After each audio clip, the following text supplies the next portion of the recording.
ষষ্ঠ ও সপ্তম খ্রিস্টীয় শতাব্দীর ধর্মীয়, সামাজিক ও রাজনৈতিক নেতা ছিলেন মুহাম্মদ। তার পূর্ণ নাম ছিলেন হযরত মুহাম্মদ সাল্লাল্লাহু আলাইহি ওয়াসাল্লাম। অমুসলিম প্রায় সকল ইতিহাসবিদদের মতে তিনি ইসলাম ধর্মের প্রবর্তক ছিলেন।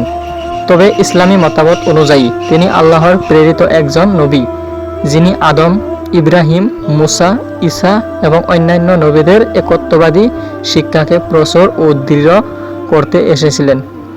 মুসলিমগণ বিশ্বাস করেন যে মুহাম্মদ ছিলেন আল্লাহর প্রেরিত শেষ নবী ও রসুল এবং কুরআন ও মুহাম্মদের জীবনাদর্শ। মুহাম্মদ আনুমানিক 570 খ্রিস্টাব্দে মক্কা নগরীতে জন্মগ্রহণ করেন। তার পিতার নাম আবদুল্লাহ এবং মাতার নাম আমিনা। মুহাম্মদের জন্মের পূর্বেই তার পিতা এবং 6 বছর বয়সে তার মাতা মৃত্যুবরণ করেন। এতিম মুহাম্মদ পরবর্তী 2 বছর তার দাদা আবদুল্লাহ মুতালিবের কাছে লালিত পালিত হয়।